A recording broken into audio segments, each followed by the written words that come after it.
Hey everyone, Ivy Lee Gaming here, and today we're playing Watcher of Realms.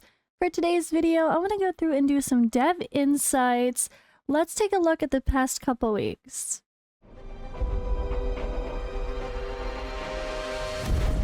The finest blood for the most untainted soul. So, July 8th up there, I actually did not even read those. I never made a post about them, and now we have a new one posted today, so I'm really hoping there's some fun little Easter eggs in here for some upcoming content or them addressing frequently asked questions and that sort of thing. So I guess we will see. And yeah, just a quick little note in case I am fairly new for you, or you're new to Watcher of Realms and you haven't seen my other content. Almost every video I get a question about my eye or my face and stuff, so yeah, I do have a temporary facial paralysis, which like this side of my face is not quite working, but it's gotten a lot better actually. My eye mostly closes now, which is really exciting, so it's kind of blinking a little bit.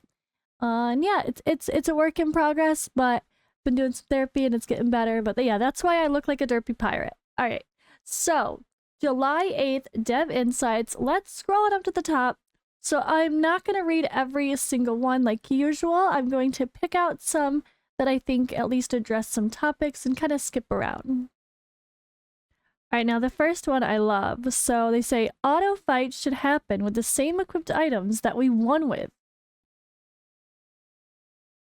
Thank you for your feedback. We'll prioritize trying out some of the gameplay features. It's a weird response, but yeah, the idea of oh, that's not really, I don't know. Maybe it's too, maybe that's too much. Because then, all right, the idea is, of course, once you beat it with your best gear possible, then you could throw your gear on someone else. And then I feel like the problem with those kind of things, which is actually an issue that we've talked about with FATELESS, and the reason, like, Raid is like the only game that makes you pay to move gear. But if there's not some sort of check in mind, then people have no reason to farm gear. Once they get the best set, like once you get a really, really good set of X, X, X, and X, you don't need to farm for those things anymore. And that kind of defeats the purpose of that kind of a game where you should be searching to make as many heroes the best possible.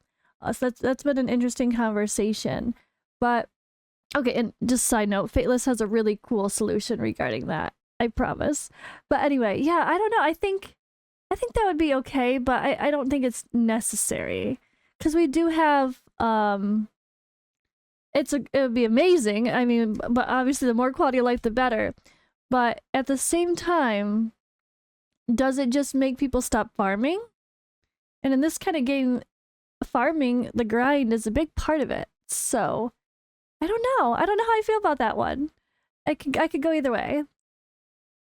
Alright, the font was a bit small, so let me make that a little bit bigger so you guys could see it a little easier. Alright, so this one's amazing. Arena and GVG gear should be locked manually by the player and remain locked until the player unlocks it. Again, I don't know about Arena, because like that's just another character you're going to be using or changing out and whatever. But when it comes to like locking in your defense, okay, maybe for arena defense, yes. Arena defense, GVG defense, it should just remember what you make. That makes sense. They actually say, we have made this improvement. Manual locking will be added in future versions. Locking gear manually for GVG is actually coming. Hell yeah, that's amazing. Alright, number 8. Please change the final reward of faction trials. We already need 95% of the legendaries to clear them, so chances are you're just giving us a useless dupe. Either put a soulstone or an unowned champion in there. They reply saying, thank you for your feedback. We might consider adding it when we increase the number of faction trials. Interesting. Alright, Lucius's rage indicator at the bottom of the screen should fill the portrait with red to show the full damnation stacks, or how full his damnation stacks are. Yeah, some sort of indicator, right? This way it's clear how full both his rage and damnation has stacked up to let people use him properly. Falsia and Iovar could have the similar thing. Yeah.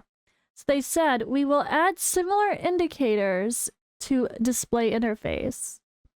All right, good. Yeah, I didn't even think about that. Definitely would be helpful if it was more clear. And this one's so funny, we have to read it.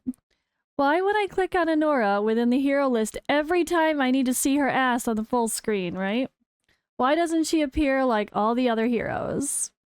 He said, thanks to the feedback, we've improved the display animation. Oh wait, I was gonna say, I'm gonna go check it now. Did they get rid of that? Did they get rid of that, guys? I don't know. But I'm farming right now. Okay, never mind.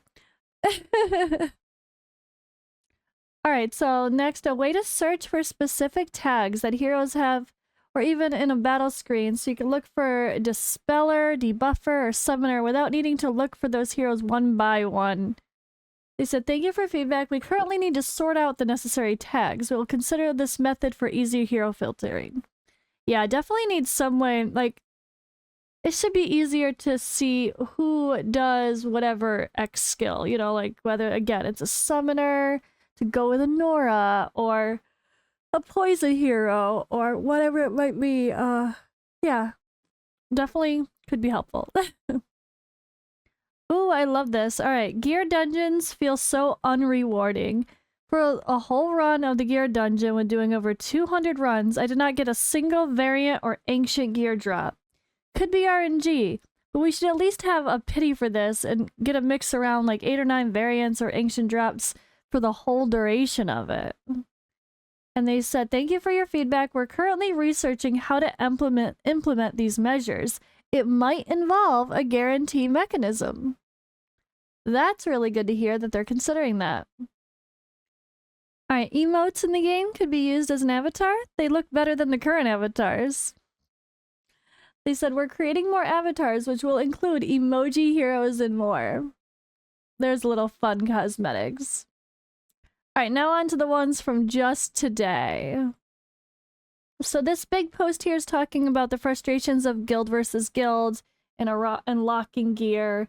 And just, it's really hard, you know, a burden on a certain day of the week to be like, all right, I have to make sure I go lock everything. Or if you forget because you have real life, you know, it can be really stressful. And then it messes up your whole GVG and everything. And they do kind of mention again, we will try locking gear in some gameplays, such as guild battles and arenas. So it sounds like that's something that might come hopefully sooner rather than later, which would be amazing for sure. Alright, so Anora. Alright, I got it. She can't be buffed. But why does sets not work on her? Soulbound Arcana, Aegis Wrath, Infernal Roar. I've tried everything, fix this. The answer is a summoned creature inherits the stats of its owner when it's generated. It will not re-inherit its owner's stats later. Effects from certain growth type sets cannot benefit the owner's later stat growth. The Invigoration set is a buff and cannot affect Anora. We recommend using Infernal Roar or Stick set for Anora. So they are saying that Infernal Roar is a good set for Anora. Just say it. Because of the summon, obviously. Alright, we've got a big blurb here on Ymerit. So, Ymerit is extremely weak. I am very disappointed in him. His special lets the enemies walk right past. This is useless, as his ultimate is extremely weak as well.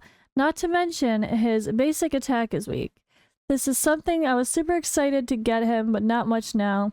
Please fix this to where he's stronger, and when his ultimate kicks off, the enemy can't walk right past him. I feel like the fix should be the following. Number 1. When the ultimate is used, Ymerit shouldn't allow anyone to pass. This, of course, works alongside the character's blocking amount is not exceeded. The second thing, the character is weak, despite me not having the character max skill level. The basic attack is 26,000. I was able to achieve this with characters that are extremely common. Epics hit harder than Ymerit. To me, this is just a huge flaw in the game that I've discussed in length with other characters. Long story short, an epic should never hit harder than a legendary. If they do or can, what's the point of getting a legendary? I disagree there. There definitely needs to be places for rares, even, and epics that they can shine and specifically be better for, you know, maybe in a specific set or against a certain type of boss or whatever. There should definitely be some cases where epics can shine. Anyway, all right. So next to be the ultimate. It hits for 40,000-ish.